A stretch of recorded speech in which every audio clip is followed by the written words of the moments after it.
Hello, my beautiful co-creators. Lilu here. I'm actually in Florida today with one of my very good friend, Christelle Chopard. Hello. Hello. It's good to see you again. Yes, so much time. Oh yes, and what a powerful process we just went through. Christelle is actually the founder of the DHARMI Institute, and I've seen her grown and become this amazing teacher that you've always been, but now there's so much integration with everything that you've been doing, and what a blessing it is for us, especially during those transitional time that we're going through. It is absolutely awesome. So tell us a bit about your background and how the DHARMI got started. Okay, I began when I was actually 18 years old.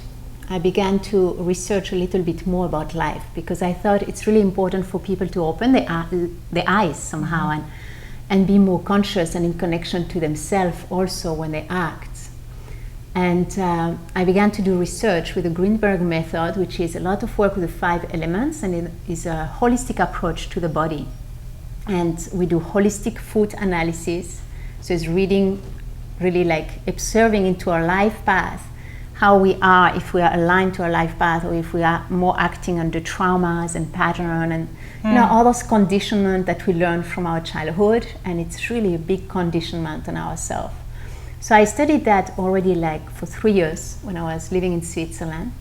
And then I kept researching because I wanted to really understand the clue behind that, and I wanted to find like answers really into the essence of the civilization also.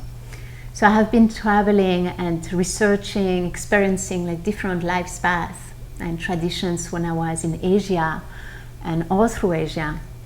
And then I was in Australia also for some time with studies also with Aborigines, and then I was doing a lot of research and studies when I was in South America with shamans, where I lived with some shamans and learned about the philosophies. And so it was like a combination, and I could see everywhere they were saying somehow the same thing, but it was based on just a different way and approach to it. But it's always based on the different direction, the different aspect in our life, which are our minds, our belief system, our emotional world, our physical world, and also the action, the behavior that we have. And all that is like we have our own dharma within the universal dharma. What is a dharma? The dharma is when you really live your life responding to your life's purpose and your intention. So when you find your purpose and your intention that come from your core value, from your heart, then from there you can express yourself and manifest your life, and is also in alignment with your environment. So the dharma is to find this path and to live actually that path of really fulfilling your life's purpose. Because we're all here somehow channeling information from the divine into the earth, into the material level. And we are also elevating the vibration of the earth toward the cosmic energy. And we are all connected on that principle. Everyone is one. However, we all have also a different body, different way to think, and you know, different gifts and different tools. So that's when we see more our personal dharma within the universal dharma. So the DHARMI is a path, it's like a map to guide you to be closer to your own dharma into your life, to find your dance, to find your rhythm, to find your song into your life, and to be able to live into your environment in alignment with your own song. I love what you say about life, like we have to dance with life, or life is a dance? Yes, life is a dance. Tell us more about that. Why do you say life is a dance? I always notice like wherever we are, it's like it's dancing with our environment too. Let's say it's cold, we will adapt to the cold. But we don't only adapt to the cold, we also want to be ourselves. So it's like a dance between your own rhythm, what is around you, and then finding the right step in order to be able to create the connection and the relationship. So you relate to the air, you relate to your thoughts. It's already a first dance, it's between yourself and your own thought. What a dance. Yes. Because sometimes you say, I want joy, and then your thought begin to go just the opposite of something that causes you joy, which happens. So it's also creating like this link and this relationship. And also it's a dance like also with the people around you.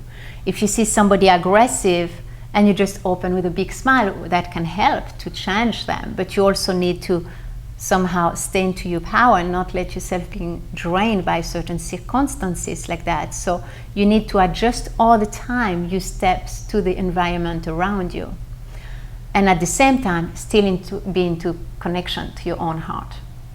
So it's a dance that is simple, but is really not easy. And you speak about the energy vortex that we all have. We have a personal energy vortex that is around the heart and around those different elements. Yeah.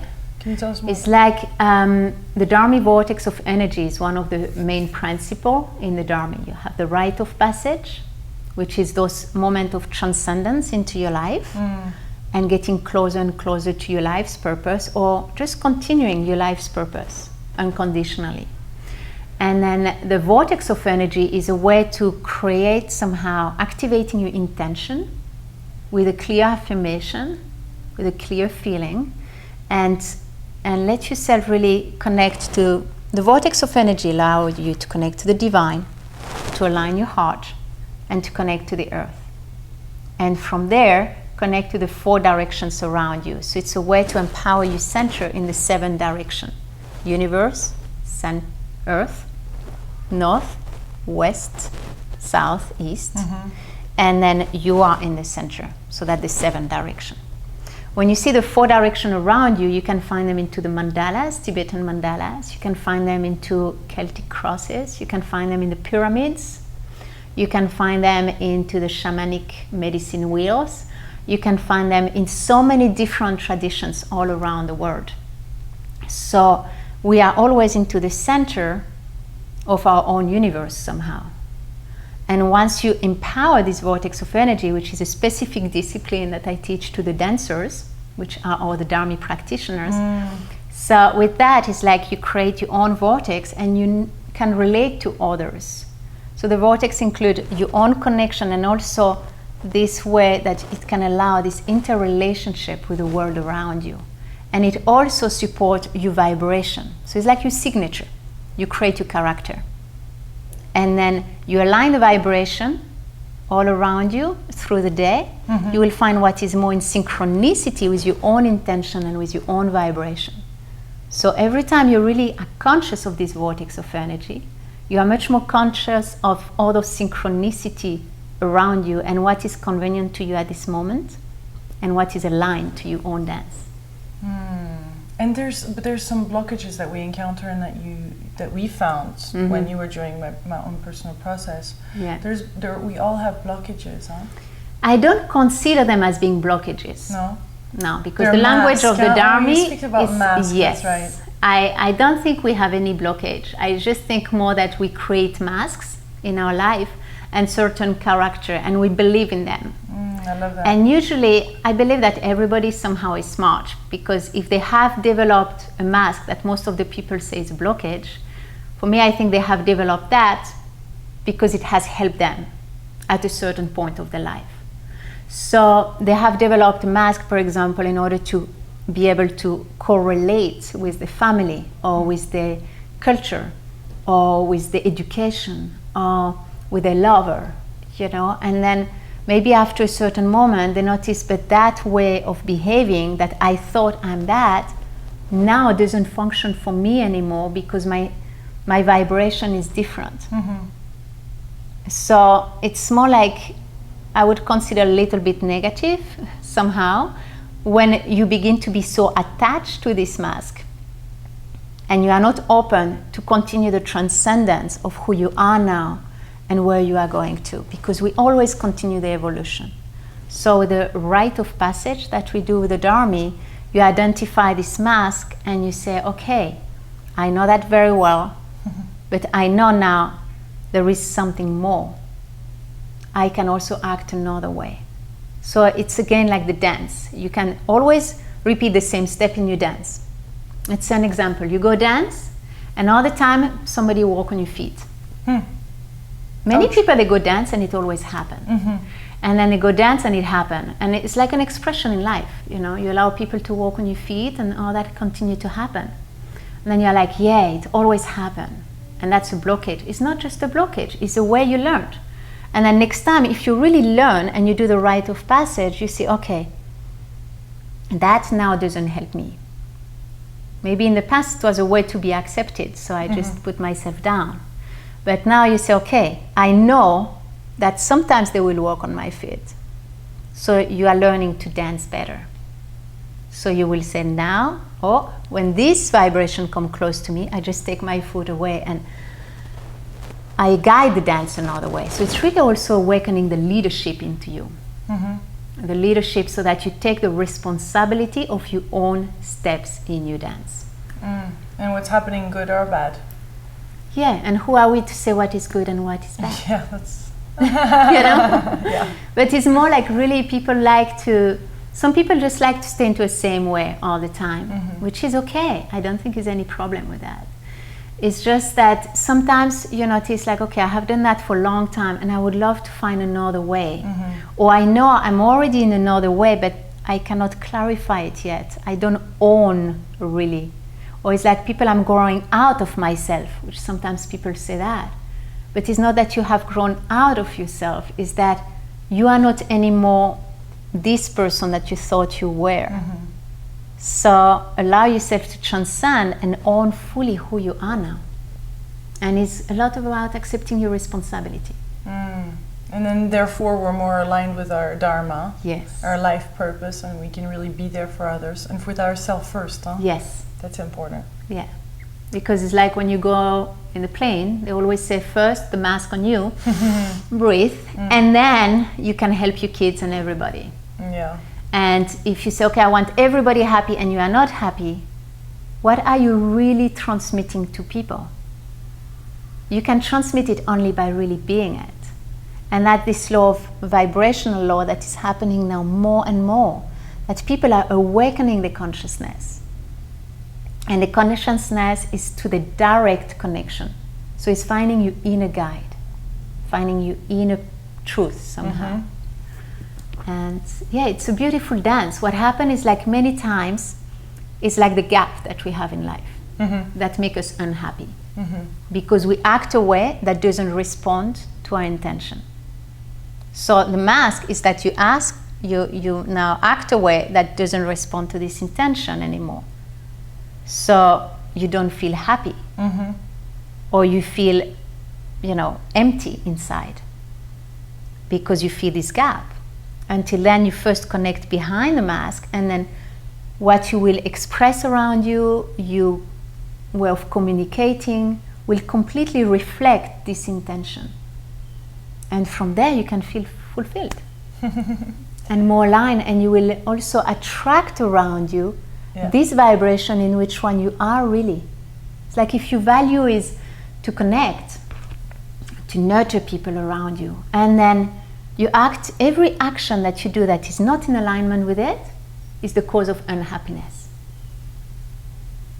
or is a cause of a stress emotionally, because there is those little gap. So the more you connect with that, and you say, okay, in all what I do, even the way I brush my teeth, the way I speak to the valet parker, to the person who will bring my car here, the way I will speak to my loved ones, always having it like a reflection of your intention. You were a dancer originally, because you very much have the dancer posture. I did some dance. Yeah. Yes. But mainly yoga? You do a lot of yoga and still practice a lot of yoga? I do some yoga. I teach yoga too. I can train yoga teacher also. And I was teaching dance therapy for women for around 7 years. So I was a lot into also healing the feminine energy through the dance.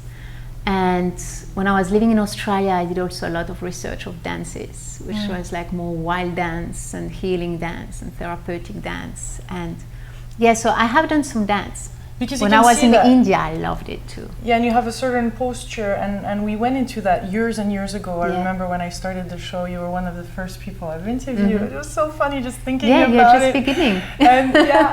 And we talked about those postures actually in yoga, whether it's the forward bend or the back bend, that are more appropriate for regarding certain emotions that we might have, and it might nurture us in a certain way. And I guess it's the same thing in life too, huh? Yes. There's a certain posture that we can have in life. That's why when we do the DHARMI cycle with the rite of passage, you learn to feel where in your body is the connection to this intention. Sometimes people feel the connection to their core, so that when they speak, also physically, they feel it in the body. Because each memory and every thought is also having a connection to the physical, to the cells. Yeah. Just one thought can create you being sick or can make you being like that, instead of being into your center or overgiving, like being super like open like that, you know, like, yeah, have the heart open and you are always like that. You have it open, but your heart chakra is also on the back. So, you know, you can also be connected to your heart, and then there is no effort. It's not that you need to give your heart away. If you want it to shine, you still need to be connected to the center. So it's like in our own body, we completely reflect even our thought patterns. You can feel it into the vibration, and now the science is getting in connection to all that. The science can prove that just one thought can completely heal a part of your body, or make a part of your body being sick. So we really have to start thinking holistically, don't we? I think we already do. I think that most of the community around the world is really opening into a higher level of consciousness. Yeah. We are now into a level you can see all over the world, more and more groups, more and more people awakening, more and more movement for peace, more and more movement for union, more and more like moment where people can see we are awake. And it has been movement all over the world to really try to again now awaken the gift of the people. There is more children that are gifted, how we call, since 1992. It's really when the time where more indigo children and gifted children were born. And somehow it's not only gifted children, it's just that it's human beings who are conscious of their own gifts. So now we begin to have education at school that awaken awareness. There is like movement also with Kabbalah, there is movement with all these other paths that you are doing, Lilu, now. It's like you are really telling to people, yeah, we are already into a path of consciousness around the world. And you are reminding them. And I think you have an amazing mission with that. And it's really a way to remind people like, yeah, it's okay to be awake. It's okay to be conscious and to truly respect and value your own gifts. And it's fun and it makes life juicy. Yes. Doesn't it? All the time. And it's really like now there is also more consciousness. People try to eat more healthy. Yeah. People want to find more organic food. There is movement in Europe and in America that try to stop it because pharmaceutics begin to be in trouble. Sorry to speak about it, but you know, there is also a lot of crisis on the other level because they notice people awaken more towards a natural path in their life now. Much more people are independent. Much more people are leaders now for the path, for path of light. Before, people were scared to speak out for love. It has been story that people were coming to America or to other place, and when they were arriving speaking about love, they were directly arrested, you know, or people trying to do organic food and they tried to stop them. And that is happening now still. But I feel like the movement is growing so strong, and mainly now entering in 2012, it's really like this new vibration of the planet. And the people awakening that is not for war and for fight, is for evolution and transcendence. And the rite of passage reminds you, transcend, transcend, transcend. Continue the transcendence in your life again and again. It's a continuous dance. And it's okay. It's okay to let go of those old ways. It's time to transcend. Yes. All the time, more and more often, because time is speeding up. Yes. Yeah. And people are aware of that. I feel like it's we are living in a wonderful time in our planet. Yeah. We can see, okay, there is the tsunamis, there is other things happening, but I think that is also reminding people that the human being creating their worst enemy sometimes, because they also created the worst weapon against them, and which is even worse than what nature is doing somehow, you know. But also it's awakening people in a sense of telling, let's unify ourselves now, let's support each other. And every thought that we can have is a responsibility, because if you have a positive thought, that's what you transmit in the vacuum of energy. If you have a positive behavior, if you have a way of really allowing yourself to shine and be healthy and eat healthy and walk healthy. And you know, like in the past it was all about sacred dances and sacred rite of passages, and it was, and all that is directly affecting not only you but all your family, all your community around you. And now also like Masaru Emoto and all those amazing beings are proving that scientifically. So for me, it's like each step in your life is a step in your dance. Mm-hmm. And just one step you do on this earth, if you do it with a negative intention, what are you transmitting in all the vibration around you? That's how you affect everybody. Mm-hmm. It's like if you're on a boat, you do a hole because you're upset. Everybody around you is going to also feel it, and yourself too. But if you allow to really be in connection to your Dharma, to really this heart and a positive intention, that's what you transmit all around you and for yourself. So, and people are awakening more. Yeah. And what are some of your favorite tools? Because I know you do yoga, but is there something else that really can help us each day to remind ourselves of, not remind ourselves of our Dharma, but really reconnect to our true essence? And what I really do, it's reminding yourself to always find a connection to your heart and your true intention, being conscious of your core values. Yeah. And once you have a list of your real core values at this moment and your real intention, you can meditate on it. Like I have created, like there is meditation that have meditation, yoga, dance, mandala, and all those, but they are just based on the 5 steps of the rite of passage, or on the 9th step also of the vortex of energy. So what happens is, like, if you remind yourself your intention, your core value, and then through the day, in all your action, try to remind, am I really there? Mm-hmm. Is it what I am doing in alignment with it? Is it the way I'm speaking in alignment with my intention? And that's really key for your life, like having a reminder. And then at the end of the day, you journal. And you say, okay, how many times in the day I was out of my dance, you know, or out of my intention.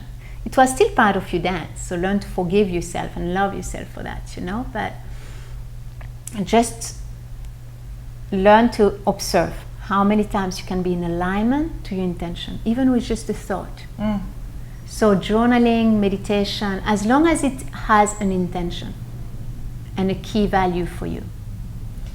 Tell us and about that's the most important, because you can do yoga without intention and without values. Attention and intention. Yes. Intention and attention, as Deepak would say. Exactly. Tell us, because I know some people might want to connect with you, or maybe even want to learn how to become themselves a DHARMI practitioner, and now you do that. So I'm very excited to kind of open this conversation into that for people watching, maybe that it resonates with them. They're like, I want to, so they can come to Miami and learn? Yes, but you don't have to come in Miami. Oh, no, not anymore. Okay. So there is a 4 years process in the DHARMI Institute. The first year is working on yourself, so it's beginning to be really a conscious dancer into your life. So you do online coaching, which you can do with the webcam and also by phone, depending what is more convenient for you. And we have also webinars once a month. And then every few months you have a seminar and a retreat. So we have retreats in Costa Rica and we have retreats in Miami at this time. And we have also planned like Australia, because I have a DHARMI mentor in Australia, and other places in America for now. And what happens is, like, you will do online, and a few times a year you have a retreat where you really meet the nature and you meet all the people and you work on it directly.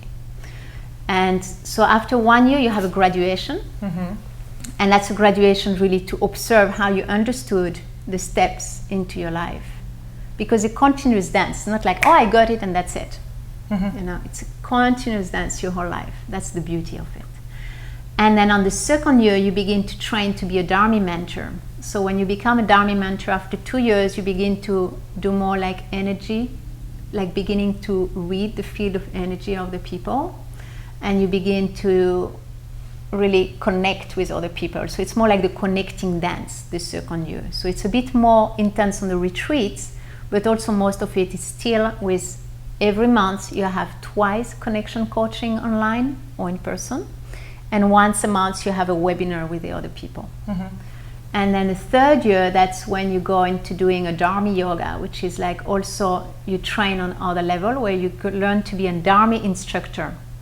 So you can work with group with people afterwards. That's after the third year. You work more in groups, you guide people also into mini retreats. And the fourth year, that's when you become a DHARMI master. So you can just do the first year for you and focus on that. Or you can do the second year and be a DHARMI mentor, and that's what you want to do. So you will continue to do the connection coaching with other people. So it depends how long you want to go. Very cool. But also one very important thing in the DHARMI Institute is that we empower everyone for their own project. Because when you do the DHARMI, you awaken more of yourself. So every year and every moment in the education and the evolution, there is also a coaching for your personal project included into it. So it can be through art, or like you have your whole project. So it's not only being a DHARMI mentor and forgetting about yourself, because it's mainly being you in order to be an efficient DHARMI mentor. Yeah. We can all take that on. Thank you so much, Christelle. That was so I'm awesome. super happy to see you here. It's good to be in Miami again. Yes, after so many years. Yeah. So and your evolution is amazing, really. When I saw you like 7 years ago, was it? When we were doing a coaching. Yeah. And now, yes, it's all manifesting and you are continuing to transcend. It is happening. During one of her sessions, I really saw a lot of people there. Yes. And I said, where did that come from? And now it's manifesting. Yeah, it's pretty wild. Well, it was, again, an amazing time spent with you here. And I want to be back and do more sessions because they were really very, very much empowering. We just did one. And we can continue online too. Yep. Like always. So what would you say for you is a juicy life? What is for you living a juicy life? It's living life as a dance. Yeah. Yes. Awesome. Well, let's live life as a dance then. Wonderful. Much love, my beautiful co-creators. Bye-bye. Bye.